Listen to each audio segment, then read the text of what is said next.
Salmo 121, dos versos 1 ao 8. Eleva os meus olhos para os montes, de onde me virá o socorro? O meu socorro vem do Senhor que fez o céu e a terra. Ele não permitirá que os seus pés vacilem, não dormitará aquele que guarda você. É certo que não dormita nem dorme o guarda de Israel.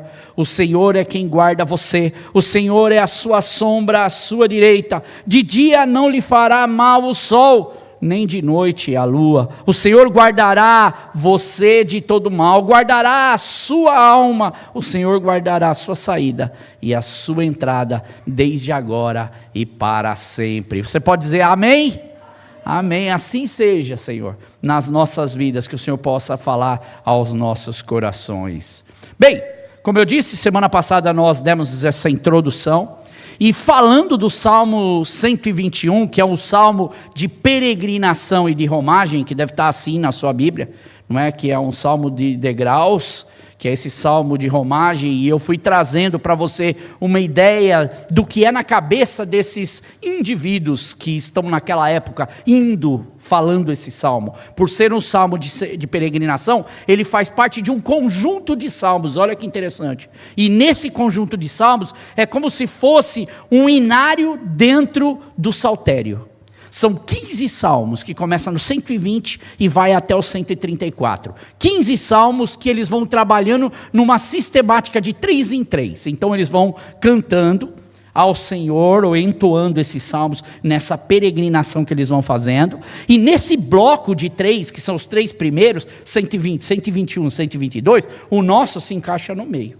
Então, por exemplo, o 120 ele fala, por exemplo, sobre o sofrimento e a aflição do salmista. Ele fala sobre calúnia e tal. E é geralmente o que vai acontecer com esses salmos. O primeiro vai falar sobre o sofrimento.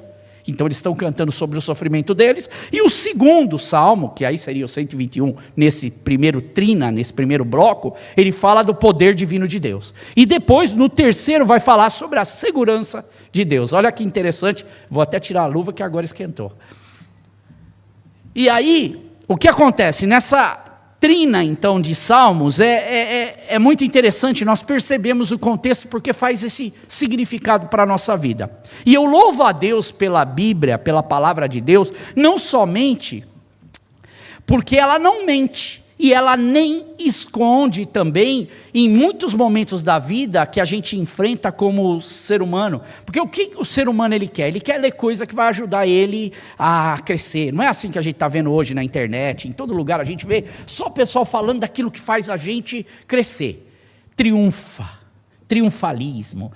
Porque Deus vai te fazer isso. Agora é interessante que quando a gente olha para a Bíblia não é assim. E eu me admiro quando eu vejo um povo sentado para aprender da palavra de Deus que não vê isso. Você olha para o povo de Deus, eles estão falando do sofrimento deles, eles estão falando do Deus que vai para resgatar ele, e eles estão falando, Deus, já que o Senhor me resgatou, me mantém desse jeito. Ajuda. Não é verdade que é o que a gente quer? Você teve alguém doente, um problema na tua família, o que você fez? Suplicou a Deus. Quantos de nós já não tivemos isso na nossa vida? Aí quando a gente suplica a Deus, o que faz? Deus entra de alguma forma. Deus usa pessoas, Deus supra a nossa necessidade. Nossa, se eu fosse contar, eu tenho um monte de coisas que Deus faz, assim, uns negócios que a gente fala assim, nossa, só Deus mesmo. E a gente sabe que é Deus. Só o que acontece, depois que acontece isso, eu acredito que você é igual a mim.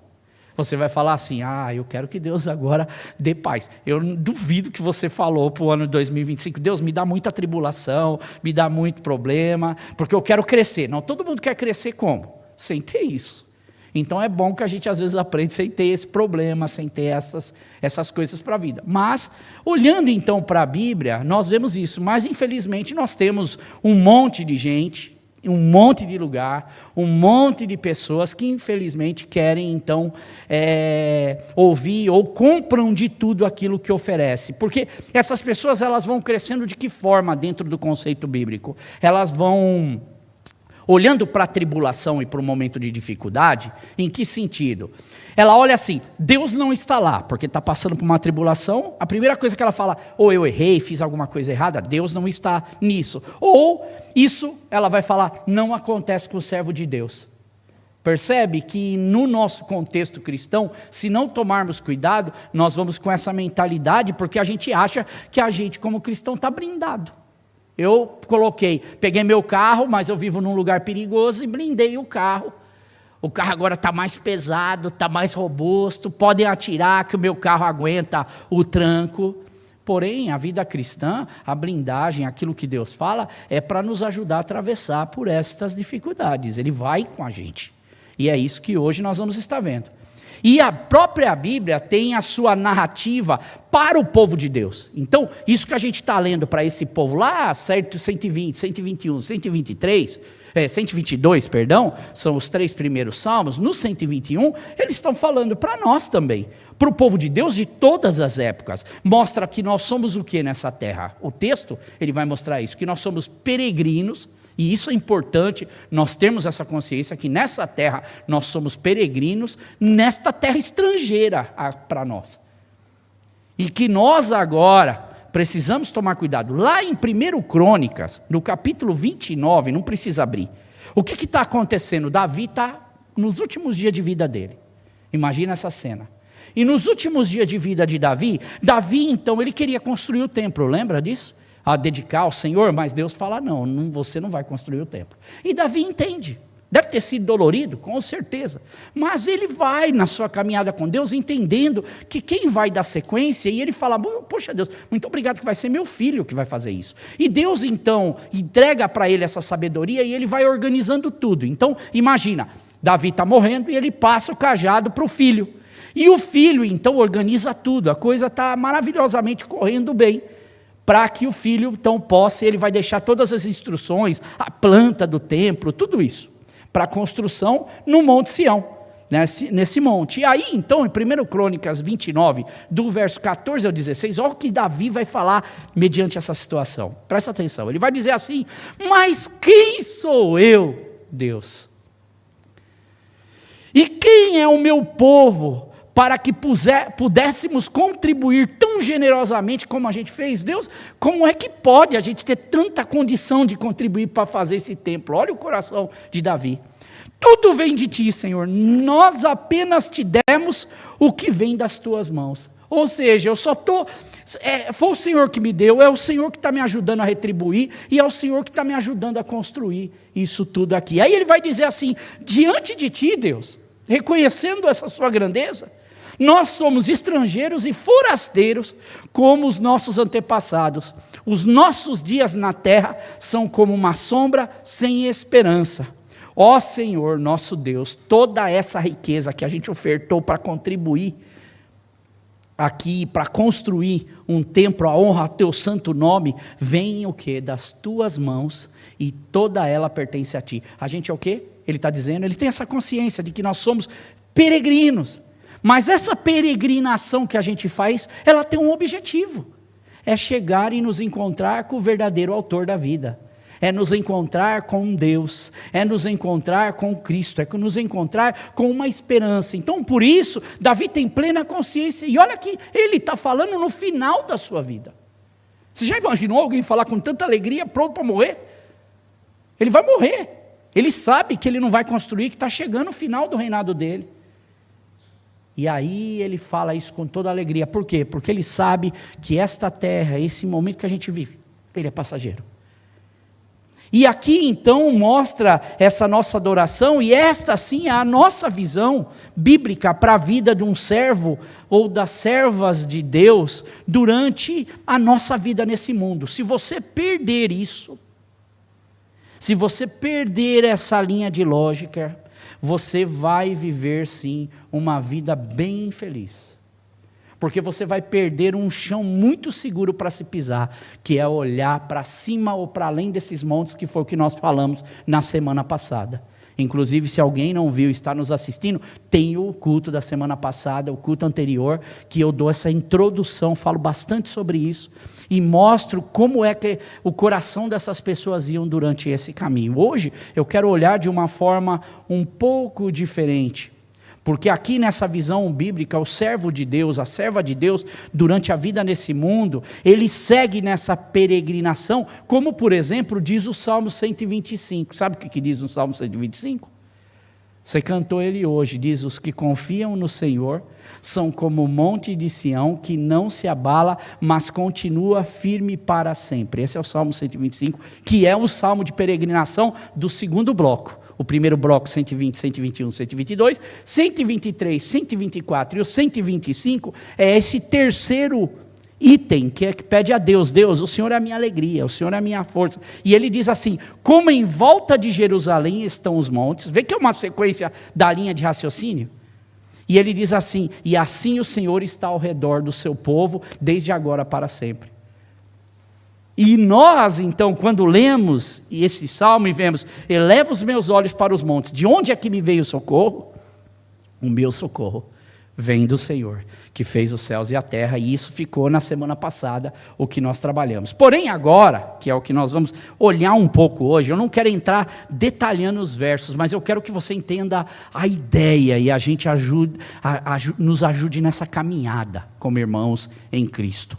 Aqui. Na sequência, o salmista agora, dos versos 3 ao verso 8, ele vai explicar o que Deus faz para socorrer o seu povo. Então ele até aqui, ele diz o quê? Ele disse: da onde é que vem o socorro? Ele fala: o meu socorro vem do Senhor que fez os céus e a terra. Porém agora ele vai mostrar aqui como é que Deus faz isso. Como é que as coisas acontecem com esse servo de Deus nesse mundo que você e eu pisamos. Não é coisa para a eternidade, é coisa para o dia de hoje e para a eternidade. Presente e futuro. E é um resumo aqui que ele vai dar das promessas do que Deus irá estruturar, guardar no terreno do homem que serve, da mulher que serve a Deus, do povo de Deus, dentro das circunstâncias, das situações e do tempo.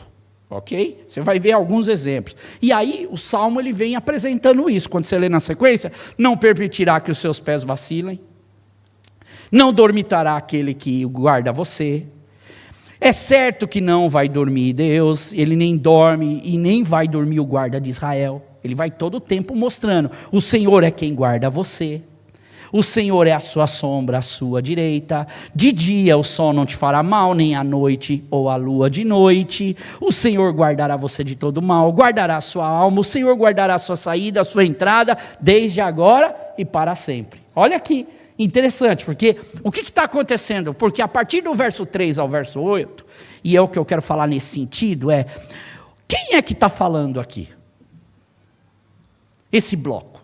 Antes da gente pensar o que está falando em cada bloco, quem é que está falando tudo isso aqui? Quais são as possibilidades que a gente vê quando a gente olha, por exemplo, para o que os estudiosos eles acham que, e tentando tirar alguma lição daquilo que os grandes homens de Deus eles falam, mulheres de Deus falam sobre esse tema. Bem, a primeira opção de que quem está falando aqui do verso 3 ao verso 8, seria o próprio Deus que está falando aqui tudo isso. Essa é a primeira opção. Então, como é que seria isso? Uma possibilidade é que Deus estivesse respondendo aqui e falando a este peregrino, que é o salmista, e a todos os que estivessem lendo, cantando, entoando durante, como se fosse a voz de Deus, de que Deus não deixaria vacilar o pé deles, e de que guardaria o peregrino forasteiro em todo o tempo. Então agora pega para você. É como se Deus estivesse falando, e que seria aqui como se fosse uma reafirmação da resposta de Deus ao questionamento do salmista. Quando ele diz: não, quem é que me livra? É Deus que fez os céus e a terra. E aí ele vai detalhando, é como se Deus estivesse falando, e ele chega a essa conclusão nos versos, dos versos 1 e 2, que é: de onde me virá o socorro? O meu socorro vem do Senhor que fez a terra. Como se fosse o divino companheiro do caminho. Entende a linha de lógica? Essa é uma das ideias, que alguns falam não é isso, outros falam não é. Agora, a segunda opção, do verso 3 ao 8, olha que interessante, que seria que os companheiros de peregrinação respondiam para a pergunta e para a indagação do salmista, como se os companheiros então dessem a resposta e a reafirmação que viria através desse companheiro de viagem como um reforço e um lembrete para essa pergunta. Quando ele diz, de onde é que me vai vir esse socorro? Quando a gente olha para os montes, vê deuses de todo tipo, ou está longe a nossa terra, como eu falei na semana passada, ou é aquela, eu olho para Jerusalém, eu quero chegar em Jerusalém. A gente sabe que o desejo deles, quando eles estavam na Babilônia, estavam fora, era Israel, era chegar no templo do Senhor, era chegar na sua terra. E mesmo quando não tinha o templo, estava tudo destruído, era chegar em Sião, no Monte Santo de Deus. E aí o que acontece aqui? Quando eles estão andando, do verso 3 ao verso 8, o companheiro seria como o companheiro de viagem que responde a ele. A partir aqui do verso 3, ele não permitirá que os seus pés vacilem. E assim por diante, verso 4, verso 5, verso 6, verso 7 e verso 8, que seria uma resposta para ajudar. Entenda uma coisa, está ajudando a pessoa a ir pelo caminho. Notem que uma coisa aqui, de certa forma, nestes salmos, que eles iriam falar e continuar como um companheiro de viagem, não só para essas pessoas que estão indo. Essas pessoas, imagina, estão viajando para ir para Jerusalém em uma das festas, Páscoa, Pentecoste, Festa dos Tabernáculos, em uma dessas eles saíam de longe para ir, e aqui eles vão indo e os companheiros deles vão respondendo isso durante o caminho. Irmãos, eles cantavam, eles recitavam, eles falavam desses salmos da jornada na peregrinação, dentro desse companheirismo que seria um lembrete, uma lembrança, um ao outro, um grande incentivo para a jornada rumo a Sião. O que nós fizemos hoje aqui? Sem a gente combinar, o que o Du veio trazer? Um reforço. O que nós fizemos nas canções? Eu meio que já combinado, já imaginando que eu vou pregar. O que o Marcos chegou para mim e falou, canta Divino Companheiro do Caminho. Qual é a ideia, irmãos? É que isso que nós estamos fazendo hoje, nós temos um desejo, e deve ser esse desejo do nosso coração, conquistar muitos bens na terra, todo mundo quer, mas esse não deve ser o nosso maior desejo. Conquistar saúde, ótimo, todos nós queremos. Mas esse não deve ser o nosso maior desejo. Porque a saúde, ainda assim, ela vai durar por um tempo. E a saúde, ela vai um dia parar. Ontem mesmo, nós fomos visitar uma família, num care home, que a esposa está doente. E a nossa conversa foi sobre Eclesiastes 12. Que fala da velhice, o tempo que as nossas decadências humanas, esse nosso ser humano, ele vai começando a dar uma rasteira na gente, verdade? Todo mundo tem pai, tem mãe, tem avô, tem avó, e sabe que a nossa vida vai um dia chegar nisso. Para alguns vai demorar ainda bastante, para outros a coisa já está mais avançada. Essa é a nossa vida, irmãos. Este deve ser, sim, a nossa consciência, e por isso que a Bíblia, ela não coloca as coisas debaixo do tapete, mas ela nos ensina que nós devemos estar atentos, e aqui os companheiros andando junto vão lembrando dessa ajuda de Deus, mas uma ajuda de Deus que não tira a gente, às vezes, do problema. Ela livra do problema, mas deixa a gente passar pela situação. E aí não tem sentido nenhum a gente cantar aquela canção que todo mundo gosta, e para mim é uma das minhas favoritas, Rompendo em Fé, se a gente não entender a letra, porque a gente está cantando o que é a nossa vida. A gente está rompendo em fé na onde? Nas festas, no dia que a gente vem aqui, tem momento de confraternidade. Não, a gente só vai romper em fé mesmo a hora que o cinto aperta. A hora que a gente precisa de uma intervenção de Deus. E este salmista aqui que está andando, ele está sendo lembrado de tudo que Deus faz. Ou pelo menos um resumo do que Deus faz. A gente vai entrar para ver algumas coisas interessantes que tem aqui. E no que eu preparava, um personagem da história cristã mais moderna, ele me veio à mente, que é David Livingstone. Sabe quem é David Livingstone? É um britânico, escocês, que é considerado um dos maiores missionários que o mundo já conheceu. A história de David Livingstone, que é esse homem que vai andar nesse caminho, que inclusive David Livingstone, do século aqui 18, 1700, Ele é médico, ele sente um desejo de se formar em médico, mas o objetivo da medicina para ele, que era clínico geral, era que ele fosse servir a Deus como missionário em outros lugares. O Edu já foi servir a Deus e a servir a comunidade como dentista, foi ou não foi, Edu? Em outras nações, em nações pobrérrimas, que precisavam de ajuda. E o que ele faz? Ele tem essa consciência de que Deus tem um chamado. Até acham, puxa, mas tem certeza disso que é o que você está fazendo? E ele fala, eu vou fazer. Então ele foi médico, missionário, explorador, escritor, abolicionista britânico, e esse homem, olha que interessante, tudo isso que foi acontecendo, por exemplo, ser explorador, que ele vai ter uma grande influência, até na questão da medicina e da ciência também, e na questão abolicionista, como escravos, a libertação de escravos, isso foi acontecendo, sabe por quê? Porque ele confiou em Deus que o divino companheiro do caminho dele ia ajudar ele a chegar. E ele não teve só o divino companheiro que a gente fala, Deus, você vai entender aqui o que eu estou dizendo. O divino companheiro dos amigos que estão com ele. E aqui o que acontece? David Livingstone, ele sai para ir para a África. E quando ele vai para a África, numa época que não tinha estrutura nenhuma, para começar, eles não tinham um mapa da África detalhado. Você imagina o que é você ir para... Hoje a gente põe no Google, a gente acerta a rua rapidinho com o postcode, ou com o CEP, com o código postal.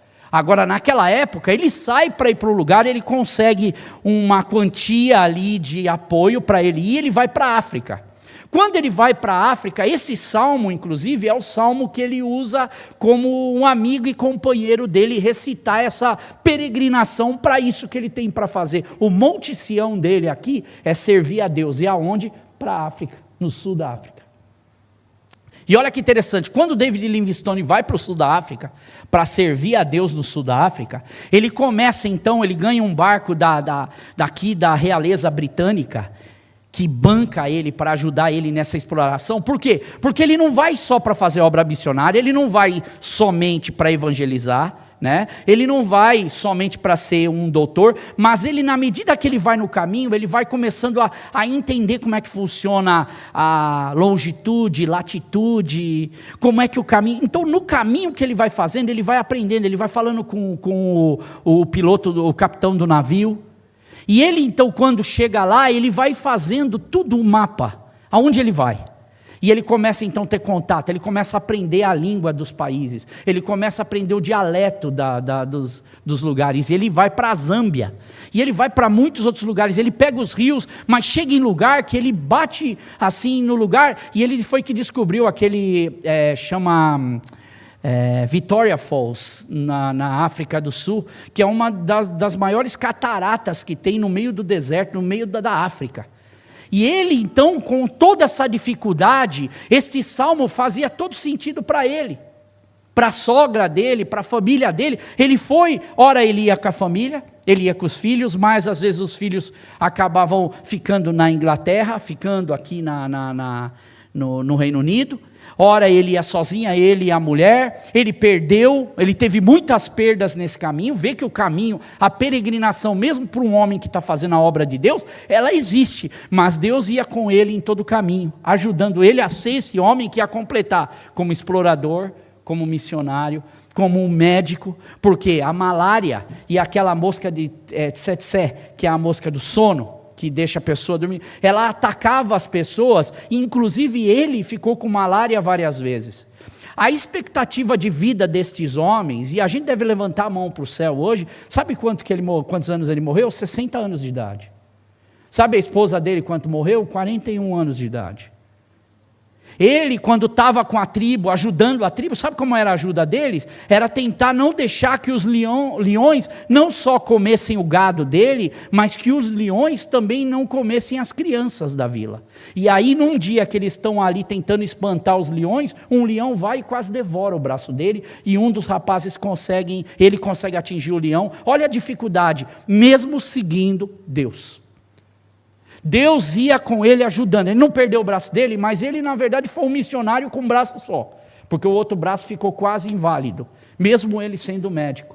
E ele segue a viagem dele fazendo uma grande obra de Deus, e a revolução que ele fez na África, na Zâmbia, por exemplo, causou tanto impacto na vida das pessoas, que ele fez muitos amigos do caminho.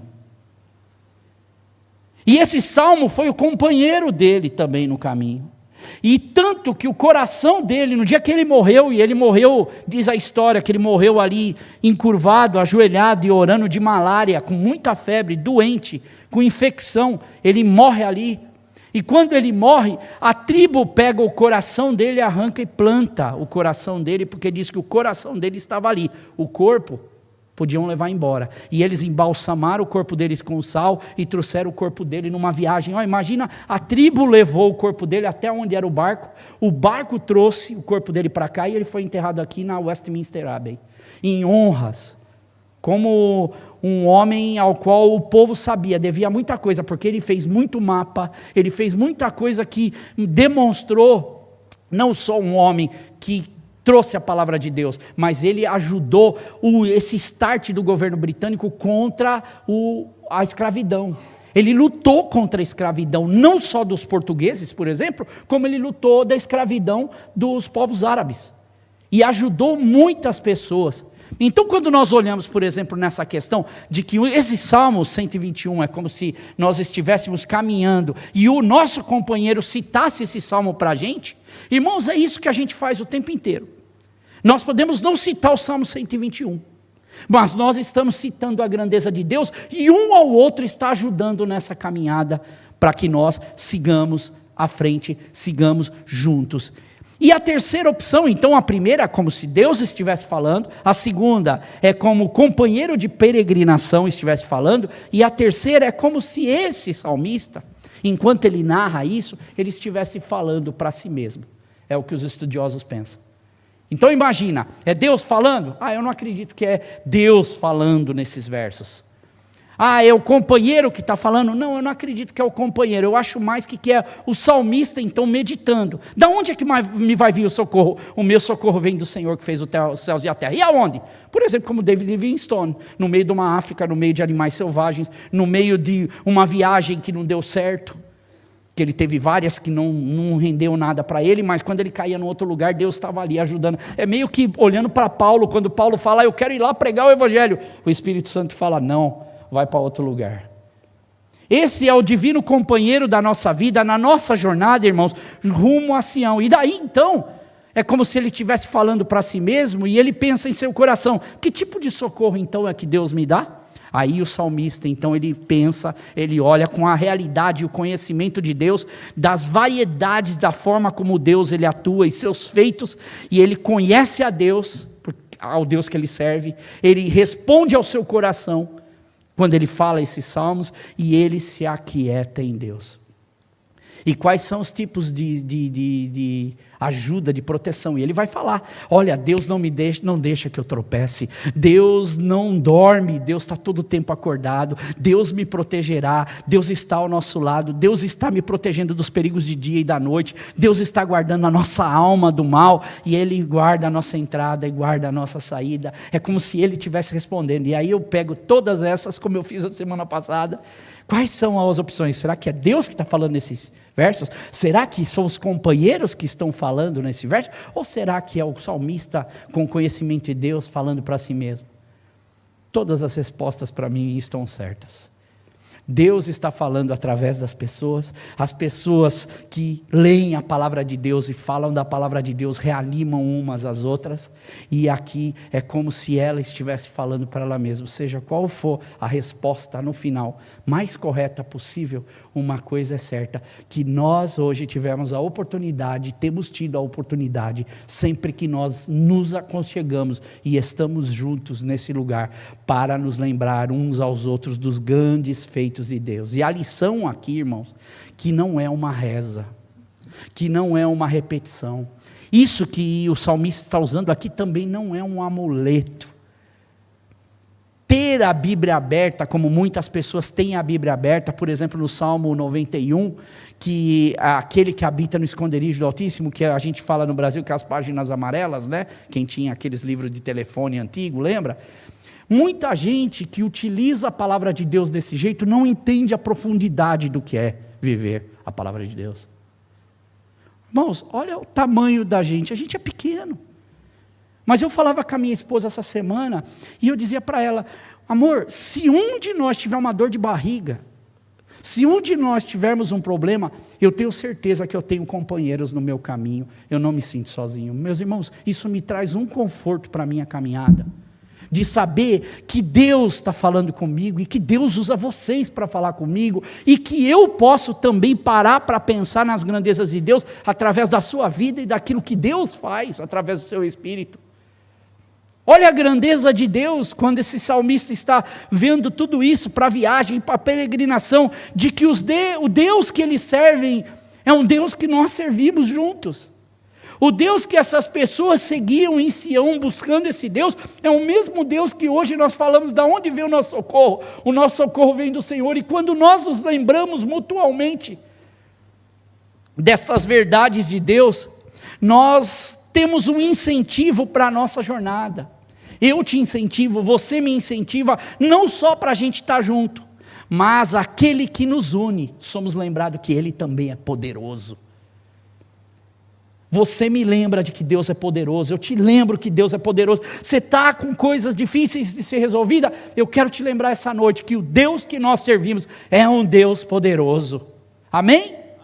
Ele é um Deus poderoso para fazer infinitamente mais, para nos deixar seguro, ou nos ajudar a ganhar o chão novamente, no momento que a coisa aperta, e que às vezes aparece do nada, como olhamos para a vida desses homens de Deus, mulheres de Deus. Agora tem uma literatura, e aqui eu já estou indo para encerrar já, tem uma literatura que eu gosto muito, eu sempre trago, porque para mim ela dá um passeio na Bíblia inteira, essa literatura que é o livro Peregrino. Para mim, você quer encontrar, você vai encontrar a Bíblia inteira no livro Peregrino. E é muito interessante, porque o livro Peregrino, que é de John Bunyan, um inglês também, ele ilustra exatamente isso, companheirismo. Hoje a minha pregação é sobre o companheirismo de pessoas que estão no caminho de Deus. A gente tem, com certeza, muito companheiro da nossa jornada, do nosso caminho. Você conhece muita gente. Mas eu digo para você, será que todas essas pessoas que andam com você acrescentam? Ou será que pessoas, elas aparecem para te acrescentar no momento que você precisa conseguir um emprego? Bênção de Deus, Deus usou uma vida de uma pessoa. Mas essa pessoa, ela não se torna seu companheiro, é diferente. Colegas de trabalho, amigos. Eu estou falando de companheirismo que é conquistado em Cristo. Eu tenho vários de companheiros que até hoje eu agradeço a Deus, que me ajudou a caminhar no companheirismo. E no livro O Peregrino ele usa muito personagem. Se você não teve a oportunidade de ler, só para você ter uma ideia, Spurgeon, que é o grande pregador britânico, ele mesmo tem uma pregação toda sobre o livro Peregrino, e Spurgeon já leu mais de 100 vezes, tinha lido já mais de 100 vezes o livro Peregrino, porque é um livro que tem a Bíblia ali dentro, você consegue ver a Bíblia. Você pode até falar, não entendi isso, não entendi aquilo, talvez eu pense diferente nisso, mas a linha de lógica. E olha, vou entrar no livro Peregrino um pouquinho, para explicar ainda esse nosso companheirismo e a nossa jornada. No livro Peregrino, trata-se da vida de cristão. Cristão é um cara que está terrivelmente sem saber o que ele vai fazer. Ele não sabe para onde ele vai, para onde ele chuta, que negócios ele deve fazer. É um cara infeliz, tem família, vive numa cidade, mas nada está indo bem para ele, ele é infeliz. E ele está procurando a felicidade. E um dia ele está andando e ele encontra, então, um dos personagens, um companheiro do caminho que vai chamar evangelista. E o evangelista vai falar do livro, da Bíblia, da palavra de Deus. E esse evangelista, então, vai indicar para ele o caminho e vai falar, olha, a cidade celestial, esse é o caminho. E ele, então, vai ser um personagem. Só que vão vir outros personagens. Vão vir, por exemplo, o intérprete, que vai ajudar ele a interpretar a Bíblia. Esse personagem é aquele que o auxilia para interpretar a palavra. Entendeu como é que é o livro Peregrino? Tão interessante. Vai ter outro que é o boa vontade. O peregrino, que é esse cristão que está andando rumo à cidade celestial, ele vai se encontrar com a boa vontade, que é um cara que ele está onde? Na porta para entrar, para ele ir para essa cidade celestial, que a porta é estreita. E quando ele chega, o boa vontade, ele abre a porta estreita e ele fala assim, olha, cuidado, meu amigo, nessa caminhada que você vai fazer, nessa porta estreita, com o diabo e o bando dele, hein? Porque o diabo e o bando dele vai querer aprontar muito com você no meio do caminho para você desistir dessa jornada. E ele vai encontrando, quando ele está cansado, subindo no monte, ele vai chegar numa casa que foi construída ali pelo Senhor do monte, para que ele dê uma descansada. E nessa casa ele vai encontrar a caridade, ele vai encontrar uma mulher chamada Prudência, e ele vai encontrar a piedade. E a piedade vão ajudar ele, para ele, estava muito cansado, eu estava muito preocupado, e elas vão ajudar. Ele vai encontrar muito personagem ruim também, que não vai levar ele lá nenhum, mas esses que eu estou falando são os companheiros da nossa jornada. Que talvez você pode dar nome, quem foi a piedade na sua vida, quem foi a prudência, quem foi... Aqui, por exemplo, ele tem outro que é o fiel e o esperançoso, que vai ajudar ele na jornada. O fiel vai estar do lado dele. Quem será que é o fiel na sua vida? Quem que é o esperançoso? Que você pode dar um nome para ele, João, André, Márcio, Paulo, Rose. Quem é que a gente pode dar nome para esses homens? Ele vai ter também o pastor do monte. Quem é esse pastor do monte que também nos ajuda? Agora, tem um personagem que é interessante, que ele aparece numa hora, para ele assim, crucial, porque ele está saindo da cidade, é o começo da jornada, e quando ele está saindo da jornada, nessa jornada, a cidade inteira fala assim, não, para a mulher dele, para a família, não deixa ele ir, ele está doido querer seguir isso aí, ele está doido querer fazer isso, e aí chega para ele e falam assim, dois dos personagens que é flexível e obstinado, vão atrás deles, e flexível e obstinado, vão no caminho tentando conversar com ele. O flexível, ele é flexível, então ele ora quer voltar para trás, ele ora quer seguir para frente, mas o obstinado, ele é obstinado, ele não acredita muita coisa que ele está fazendo, e chega uma hora do caminho, o obstinado volta para trás, mas o flexível vai com ele. Só que eles chegam num pântano do desânimo, no livro, e no pântano do desânimo, quando eles chegam, o que acontece? Os dois acabam atolando. Porém, aqui, o flexível, ele põe o meio pé só onde ele vê que o negócio... Ele falou, peraí, você falou para mim da palavra de Deus, que a caminhada é assim, que a caminhada é assado, que nós vamos chegar na cidade celestial. Pô, e ó, onde eu vim parar, estou no brejo, eu estava lá na minha cidade, tranquilo, e agora você me fez parar aqui no brejo. E aí, então, o cristão acaba ficando ali, sozinho.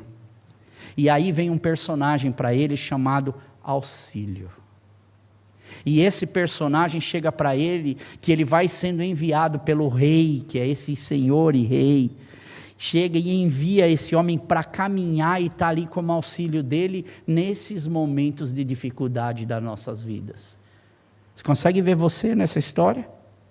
Consegue ver você os dias que a gente coloca o pé na lama, que a gente olha assim, a gente fala, puxa, mas não era bem esse caminho que eu estava imaginando, não era bem assim que eu queria entrar o ano de 2025, e aí Auxílio vai chegar para ele e vai dizer assim, puxa, por que você entrou nesse caminho, se tinha pedras, que o Senhor, o rei, ele já tinha colocado para você pisar nessas pedras seguras, você não viu, você não percebeu isso? Ele falou, não, eu vim por esse lado e peguei. Aí ele fala assim, ajuda ele a sair daquilo, e ele fala, olha, vai por esse canto, faz isso, eu te auxilio, e ele segue viagem. Irmãos, consegue então entender que como resultado, por exemplo, olhando agora para esse Salmo 121, dos versos 3 a 8, o que está acontecendo aqui, são as promessas da atuação divina para com o povo de Deus. O que o salmista, o que eles vão estar lembrando, o que eles vão estar falando, é uma lembrança para nós como servos de Deus, daquilo que Deus faz para a nossa vida. Para que nós entremos no nosso ano, sabendo que nós não caminhamos sozinhos, que Deus fez isso para o povo de Deus, que é um grupo coletivo. A gente não é um grupo grande, mas é um grupo coletivo que pode fazer a diferença, que pode abençoar a vida de outras pessoas, que pode ajudar a vida de outras pessoas a conhecer verdadeiramente a palavra de Deus e o que a palavra de Deus verdadeiramente fala. E aqui Deus está falando com o seu povo, com famílias que estão nessa caminhada, nessa peregrinação, com a nação de Israel e também a nação que somos nós, os eleitos também, dessa continuidade, o povo de Deus que dá continuidade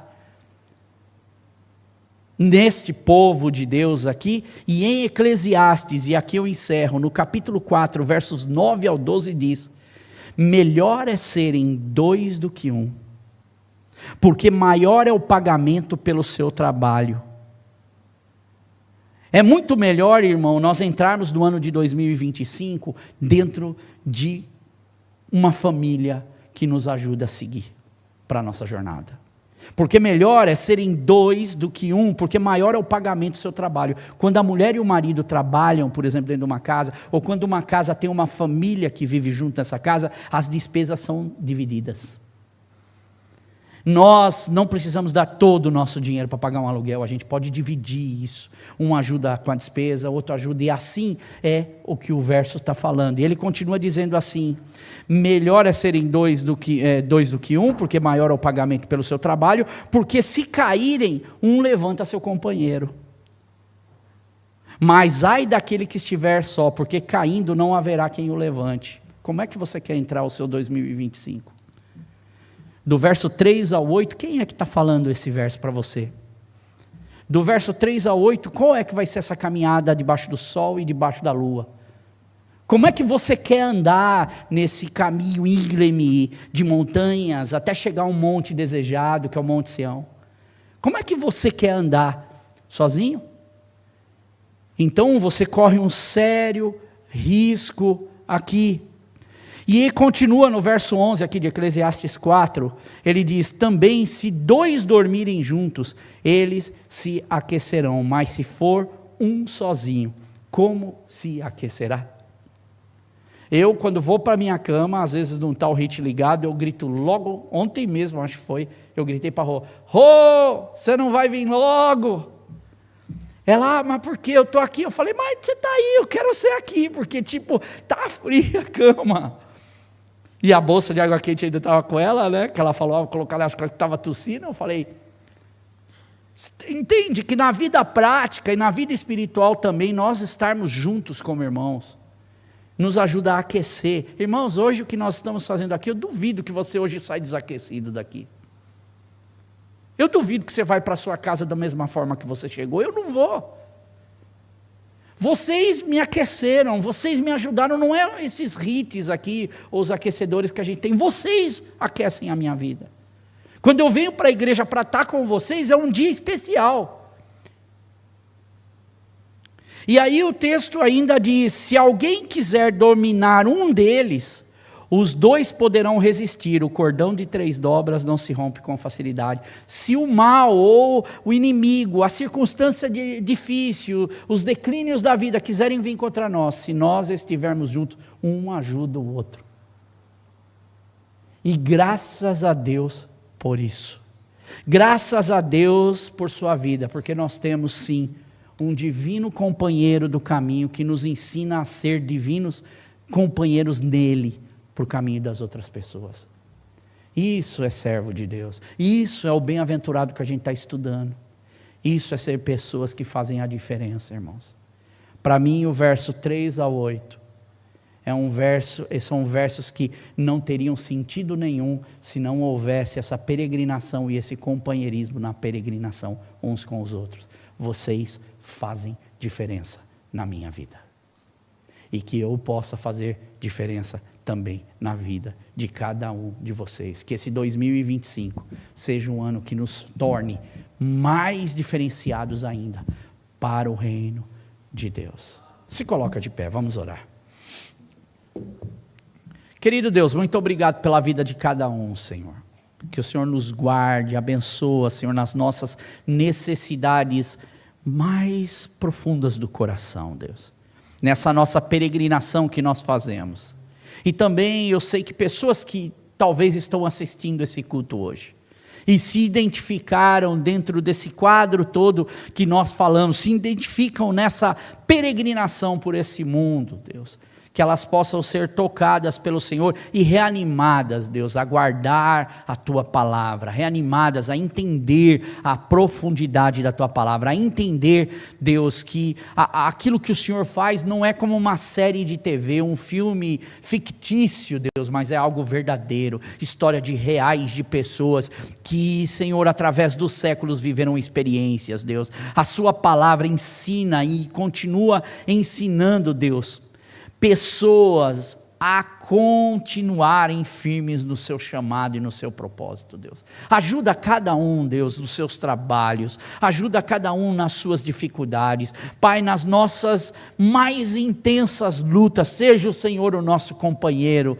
para nos ajudar no caminho, Deus. Guarda o nosso coração, guarda a nossa mente, fala, Espírito Santo, dentro de cada coração, e que nós possamos ser sensíveis, Deus, que nós possamos sentir gosto pela Sua palavra, que a nossa mente, enquanto nós ouvimos a mensagem durante esse ano, Deus, seja uma mente que borbulha por querer entender, Pai, e ferve por querer entender mais e mais da Sua palavra, Deus, porque ao final do ano, o nosso crescimento espiritual, ele será muito maior, Deus, a nossa capacidade de lutar contra os empecilhos e as dificuldades, os pântanos que aparecem na nossa vida, será muito maior, porque nós continuaremos indo em frente, e seremos um auxílio ao outro, um irmão fiel ao outro, Senhor, boa esperança, boa vontade uns aos outros, sendo piedade, Senhor, sendo pessoas que ajudam um ao outro, e esse é o nosso pedido, Deus.